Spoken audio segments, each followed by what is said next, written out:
Welcome to MSL Talk with Tom Caravela, a podcast specifically designed for MSLs and all things field medical.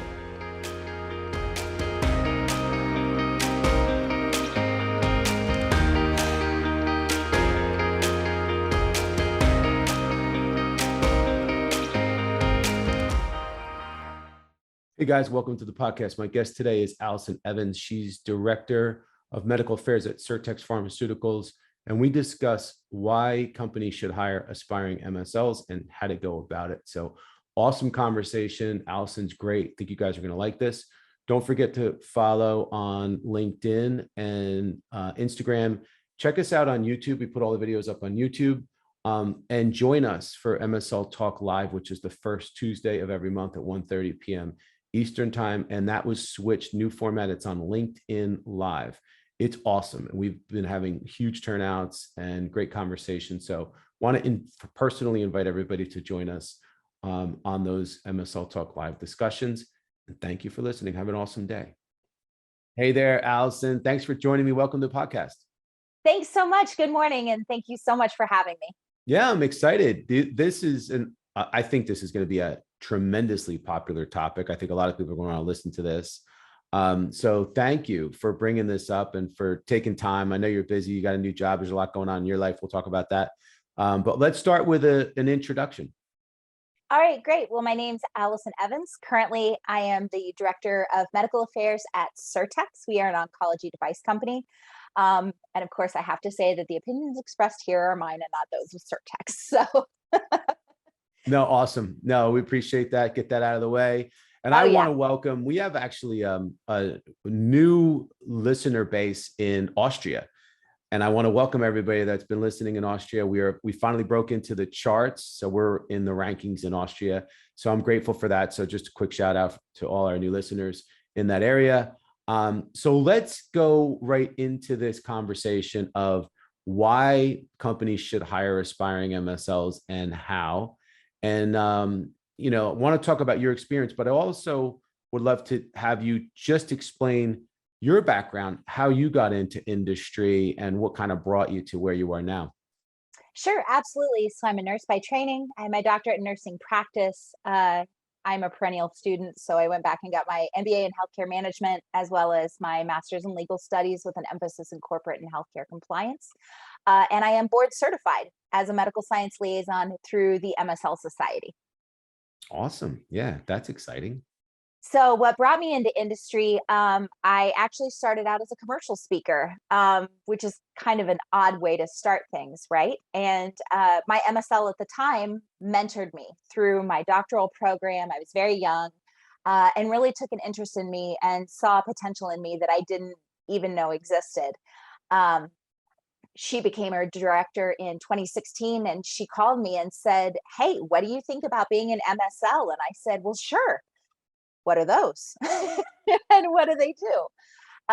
And so I was so blessed to just kind of have the opportunity fall in my lap, which I fully recognize is not everyone's journey. And that's really what I'm here for, is to help provide some insights on that journey to help everyone be successful in pursuing their medical affairs career.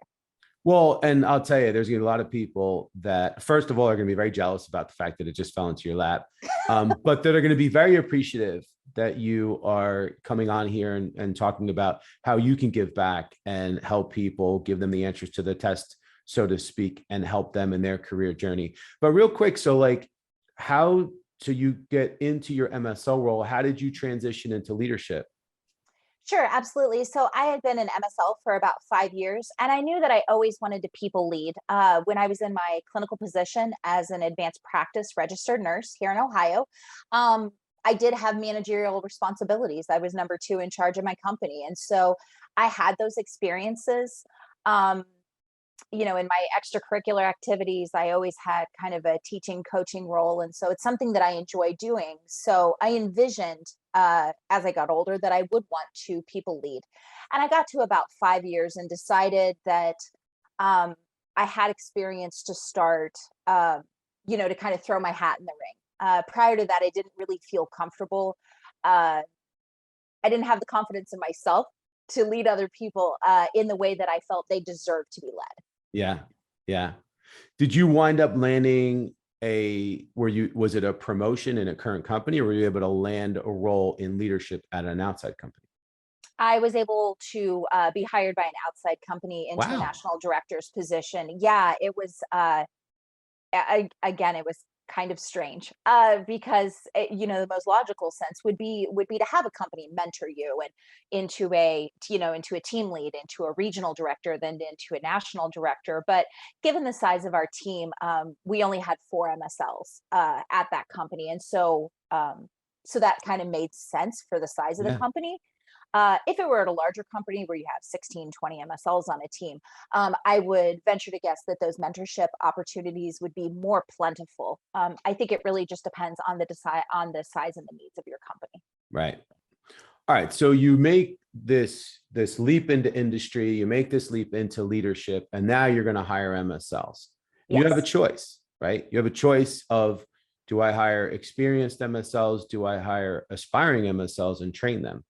So how do you make that choice, and why would you consider aspiring MSLs? absolutely. In my experience, I've found that aspiring MSLs are hungry. They they have such a drive that you can't buy. You can't put a salary number on it. And Mhm. not that experienced MSLs don't. I don't mean to sound that way, but for me, that's what really would make me choose an aspiring MSL over a seasoned MSL. Somebody who is ready to get in and get in the weeds and show me that they want this position and that they're willing to work for it. That they have some humility in understanding that they are an aspiring MSL and that they do want to learn and not, um, oh well, I've watched a couple things on YouTube and so I'm good to go.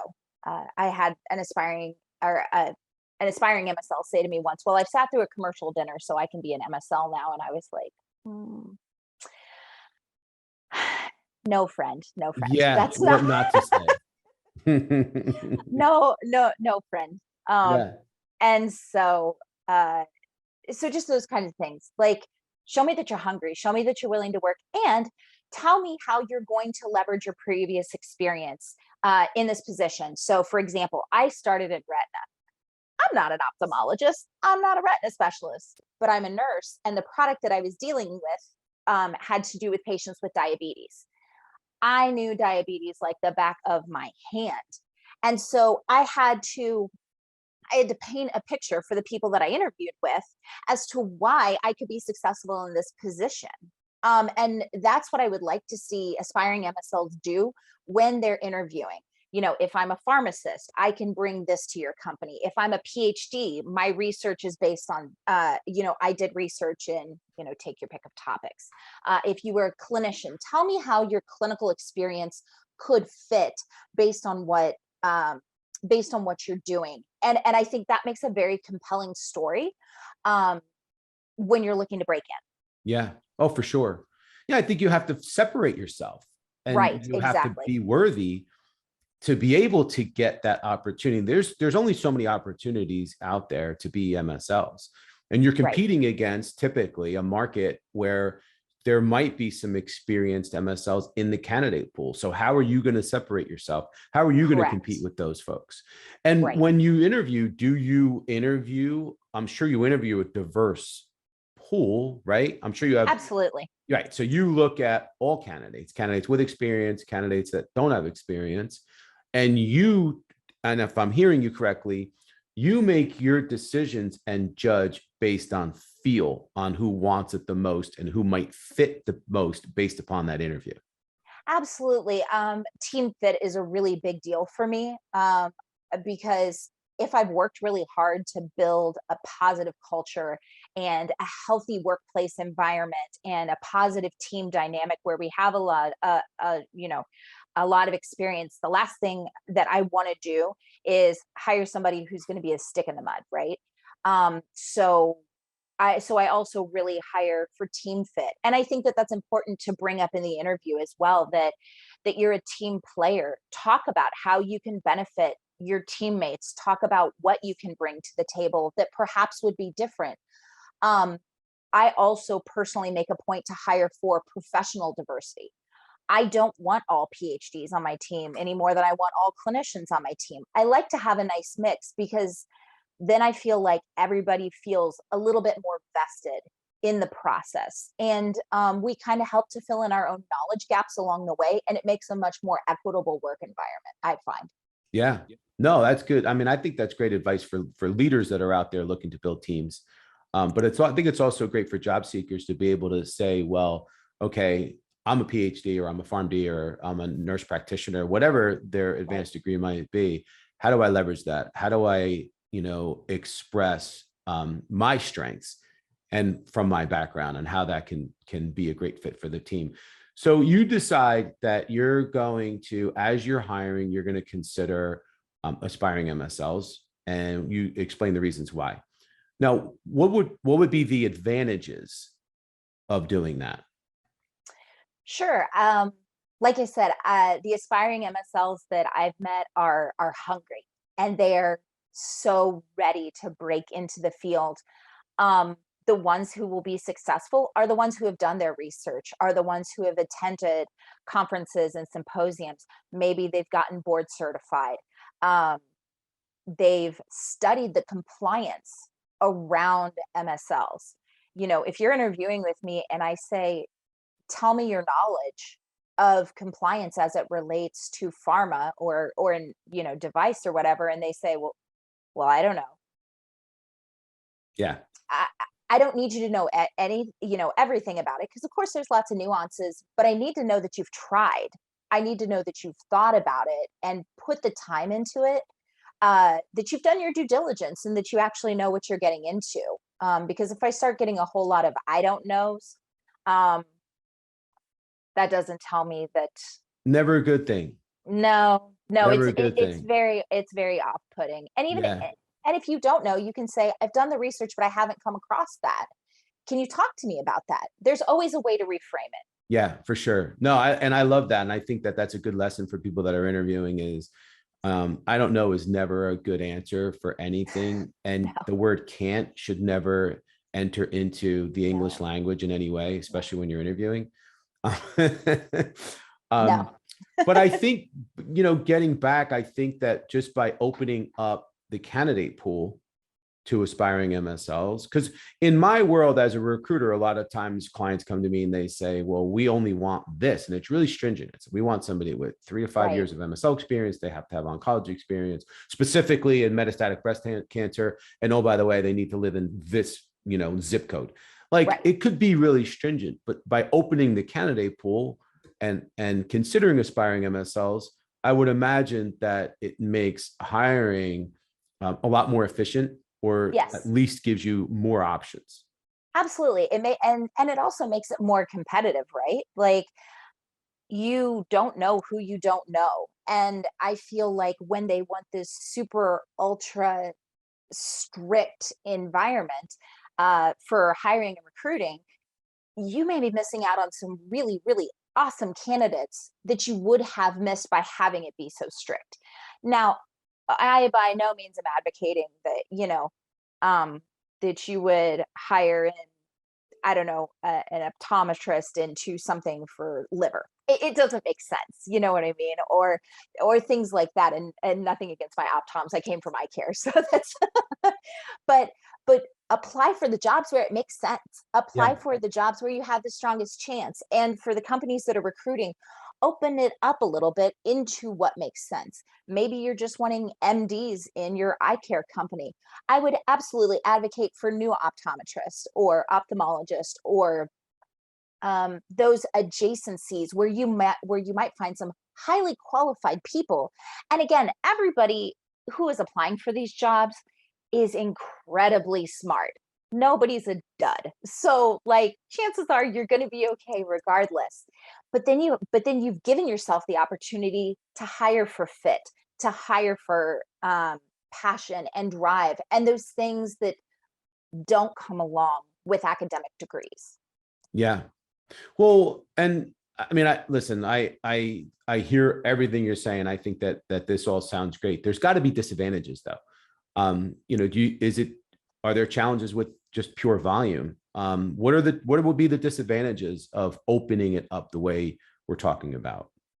Sure. If you have a company that is expecting your MSLs to hit the ground running in 2 weeks, 4 weeks, and be like field deployed with relationships and ready to go, you're setting both of you up for failure. Mm, And as a company, you owe it to your candidates not to set them up for failure. Uh, and I genuinely believe that that is the hiring manager's responsibility at that point. Um, don't don't hire them and then say, "Oh, well, you're not what I wanted because you didn't have experience." Well, you knew that. You knew that coming in, so then why do that? Um, you have to be willing to make the time investment, which may be a little bit more than a seasoned MSL. And and and that's okay. I don't see that as a downside. Again, unless you've got your back on a wall with timelines, with launches, things like that, then that could definitely be a problem. So those are the biggest disadvantages that I found. Um, Sometimes region planning can get a little bit fuzzy. But again, these aren't things that can't uh, these are all coachable. They can yeah. be successful. So what I would say is they're going to require a little bit more time. Plan the time for them. And if you don't have the time, don't do either one of yourselves a disservice. Yeah. Yeah. And I think just from my experience, anytime I'm working with a client or I'm in a situation where they'll consider aspiring MSLs, it's just a much bigger candidate pool.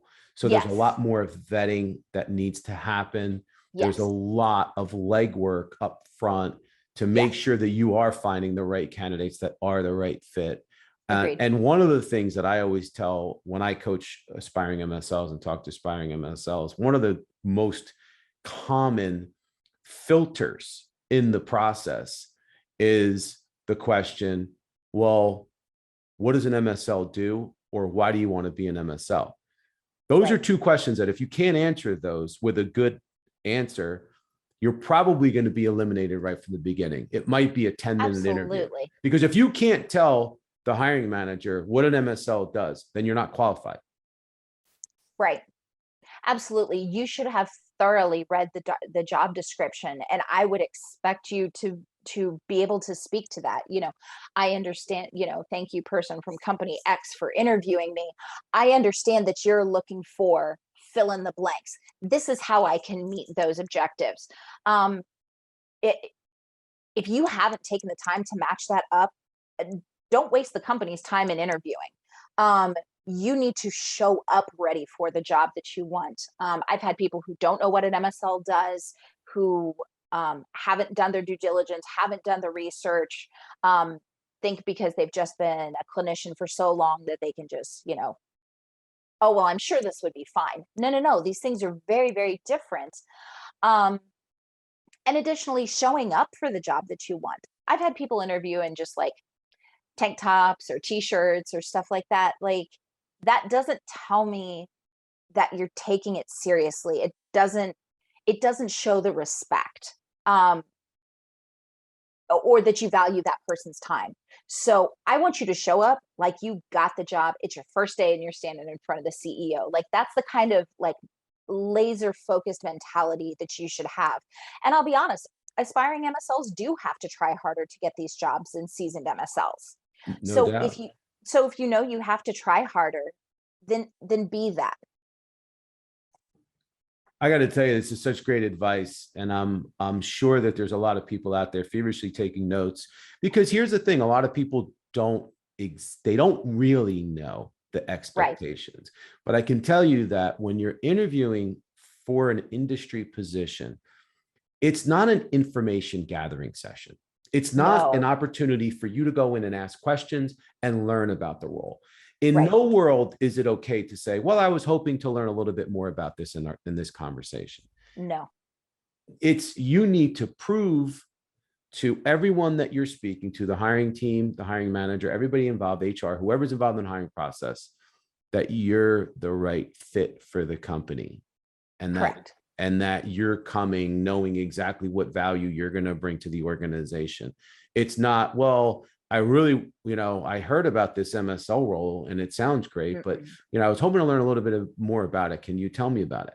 Because and listen, Right. I've had it happen. That's why I'm saying it. I've had it happen. And I just Yeah. want to make sure Yeah. everybody's aware that that's not the right approach. Absolutely. So what other advice would you, let's talk about the aspiring MSL looking to break in, but then I want to get back into the hiring side. Sure. What other advice do you have for somebody that's looking to break in? And that you've learned, that you've seen something that might help them. Sure, absolutely. Personally, I always recommend going to the MSL Society website. There's a ton of resources, going to the annual conference.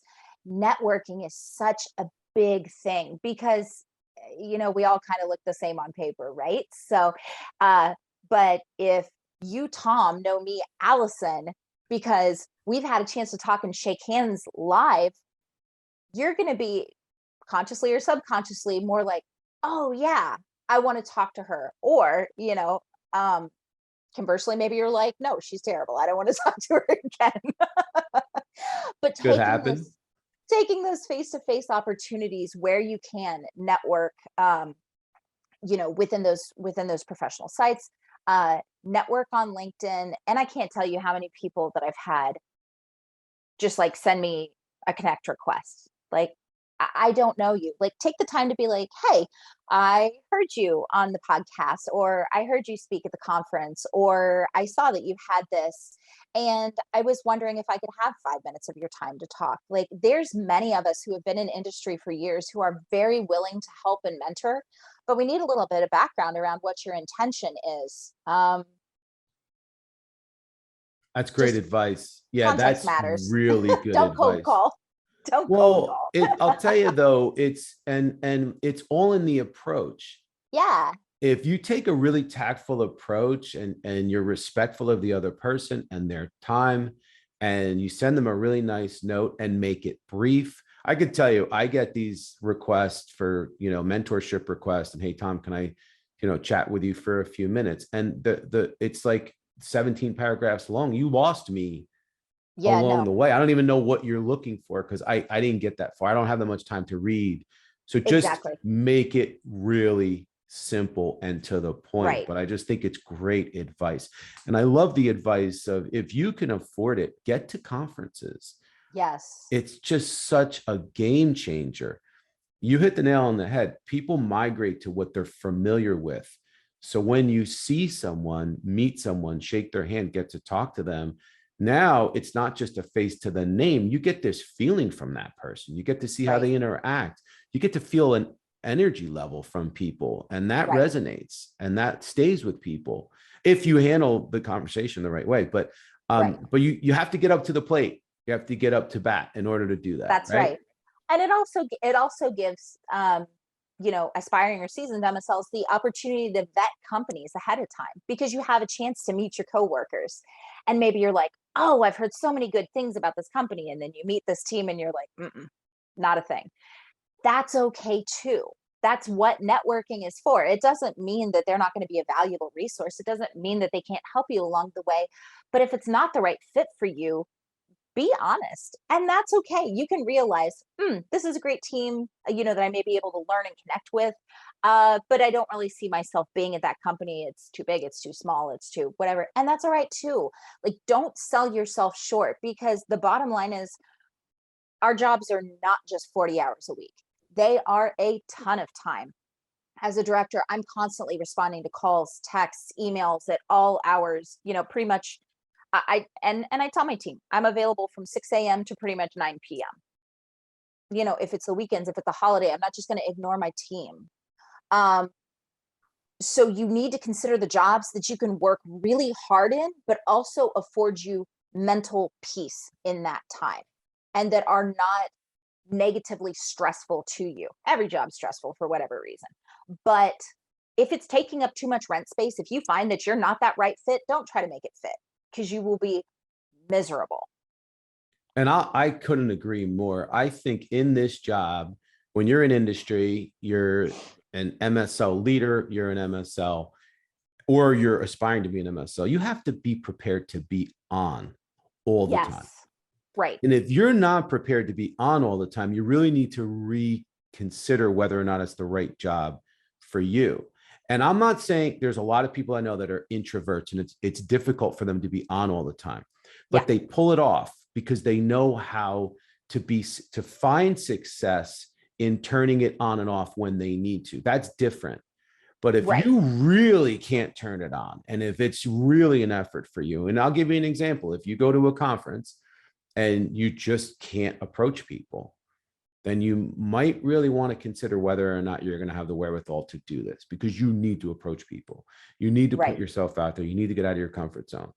And I will say this, if you're ever at a conference and you see me, please say hello, please talk to me. I've had so many situations where people are like, oh, Tom, I saw you at XYZ conference, but I felt funny coming over and saying hello. I'm giving you an You're super invitation to say hello. approachable.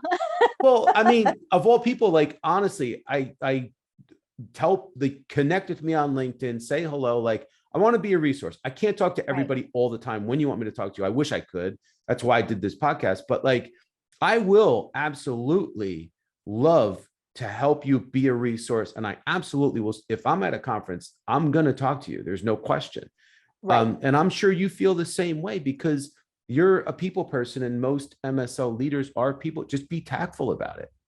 Absolutely. Absolutely. Just be respectful, be tactful, um, be a good listener, because there's lots of information out there, and just be a good listener. Um, I mean, this is a great profession. It's awesome. And but be that awesome person. Show up Yeah. as that awesome person too. Yeah. So let's get back over to the other side, because I want to get back to hiring for a second, because you said Sure. something to me when we were on the phone, and you said you use this term, purposeful diversity hiring. And does that, and you mentioned a little bit about hiring diversity in like different degrees in PharmDs, MDs, PhDs, whatever. But is that where it ends, or is there more to your diversity hiring strategy? Sure. I mean, of course, I like to hire a diverse group professionally, as I've said, but also and within that, I found that the diversity has naturally come. But I believe in that. I want men on my team. I want women on my team. I want different backgrounds. I want different ages. I want different. I want to mix it up as much as possible, because my experience and my life that has gotten me here is not going to be the same as yours. Is not going to be the same as someone who perhaps is here on a visa. Um, you know, all of those things matter. Um, and I think the more diverse a team is, you are going to exponentially grow your opportunities. And I tell the candidates that, because if they're not on board with that, then this isn't the right team for you. I Yeah. believe in creating a very equitable teamwork. I also believe in creating a very safe and affirming team, that Mm. everyone is respectful, that everyone is valued, that everybody knows that they are chosen and wanted for this team, that it's not a handout, or a, oh well, we only had one candidate. Like, I chose you because I believe that you are the best person for this team, and I value what you are bringing to it. And so I will say, I do expect homogeneity in that. Like, I expect all of our team members to be on board with that, because you truly get the best results when you're embracing DEI initiatives. Yeah.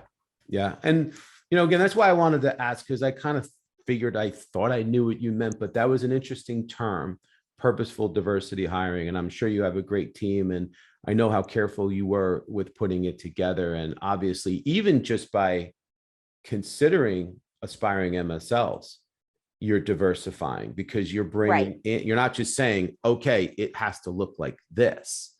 Right. So I think a lot of people appreciate that. I hope so. I mean, I don't think that there's one way that good looks, right? Like, Yeah. uh, with all of the MSLs, seasoned or aspiring, the leaders that I've had the opportunity to meet, it good and great comes in all forms. And so the question is, are you going to be that great individual? That's what I'm hiring for. I'm hiring for great. And diversity, I believe in my absolute soul as part of that. Yeah, that's great. I love it. So let's talk about the future, because the role of the MSL is constantly evolving. We know that. Yes. Yes. What do you think the MSL of the future looks like? Mm. Personally, being a licensed clinician, I would like to see the board certification become standard in industry, that we all are coming in on a level playing field, that every company knows that there is like a minimum standard. And I do think that that's healthy. Now, whether it'll actually go that way, I don't know. But personally, for standardization's sake, with our job being fairly nebulous and really different between companies, I do think that that's important. I see MSLs becoming even more important part of clinical trials and research and patient outreach, because we are at a really cool spot when it comes to patient care. And so I would like to see more compliant interactions and programs having to do with patients, and really keeping our solutions very patient centric. I know that probably makes some commercial colleagues cringe, that, well, Allison, it's still a business. Yeah, I get that. But if we always are keeping our patients at the forefront of what we're doing, we're not going to lose. Yeah. And that's my nurse training is showing, but Spoken like a true nurse. So that's what I would say. So I would say you need to be ready for that. And part of that is going to look like an expansion in HEOR focused MSLs. Because particularly for the American healthcare system, I know our international colleagues who are listening probably have it different, dependent on the country in which they live. But at least in the US, our insurance companies are extremely value-based. And so I see MSLs really working in that HEOR space, and having really an expanded role there to make sure that patients have access to our therapies, and that we're proving that that we are being fiscally responsible in the process. Right. Awesome. That's great. And listen, this was such an awesome conversation. I wish we can go for another hour, but I want to give you one, final thoughts, final words, final piece of advice for anybody out there looking to get into industry. Sure. Be the teammate that you want to have. Be the person that you would want to lead. And do not be afraid to show that you care. I recognize that we are an industry. I recognize that we all work for businesses, but show somebody what gets you up in the morning, and be willing to show some heart. Allison, you're awesome. Thank you. Thank you so much to everyone. I really appreciate you for coming on. I appreciate all you guys for listening and for sharing this podcast, one of the fastest growing podcasts in pharma. Thank you guys. And we'll see you next time. Allison, we'll have to do this again. Sounds great. Have a good one.